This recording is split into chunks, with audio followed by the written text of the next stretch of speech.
shumë problemeve ose ngjarjeve në territorin e Kosovës gjatë luftës që ka ndodhur, nuk ju ka dhënë përgjigje adekuate dhe me të drejtë njerëzit shprehin pakënaqësinë apo mllefin apo edhe dëshirën për me u zbardh shumë nga ngjarjet të cilat kanë ndodhur në territorin e Kosovës gjatë luftës 1998-99. Ngritja në një nivel pak më të madh të ndryshimit të ngjarjeve e bën, si thuash,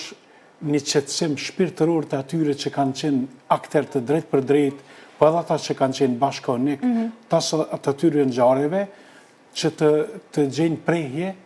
sepse ngjarjet kanë qenë tepër të rënda, shpeshherë edhe kërkesat mund jenë pak sa të egzagerume, sepse avancimi, po e zom këtë rast që pyeti a bëhet komunë ose diçka ngjajshëm, ajo nuk e rregullon problemin ose nuk e ndriçon të rregullimi administrativ.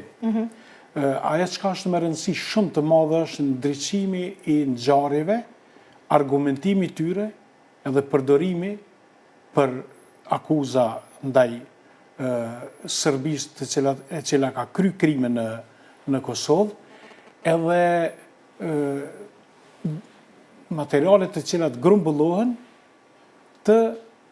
dokumentohen edhe të përcillen gjeneratave të cilat vinë pas nesh. Po çka e bën Reçakun një pikë kyçe të kujtesës sonë historike? Gjatë tërë ditës, sidomos sot, me qenë se është përvjetori, i ndonë shumë intervista, fotodokumentar, e kështu me radhë. Fati në këtë fatkeqësi të madhe dhe kolektive ka qenë që Reçaku ka përjetu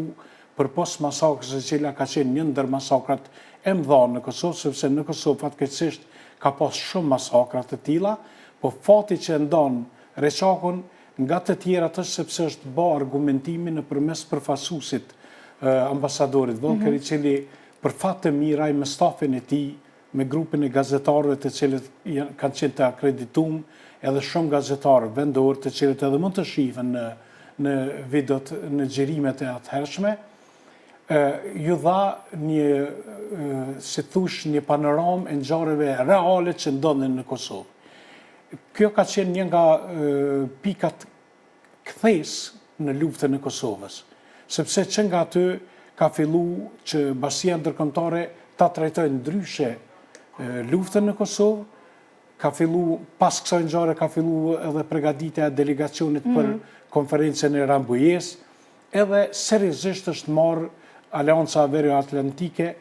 për të intervenuar, siç ka qenë paraprakisht e paralajmëruar me Serbia në atë kohë që do të intervenohet nëse nuk i ndalni këto krime dhe masakra dhe këtë dëbim masiv, sepse paralelisht edhe nga masakrat kemi pas edhe dëbime masive nga Kosova, gjë që e ka vështirësu shumë gjendën në terrenin e Kosovës, sepse Serbia synonte në atë periudhë kohore që ta bënte pastrimin etnik,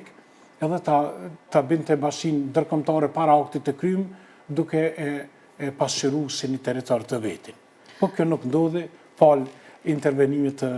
NATO-s edhe luftës tonë çlirimtare.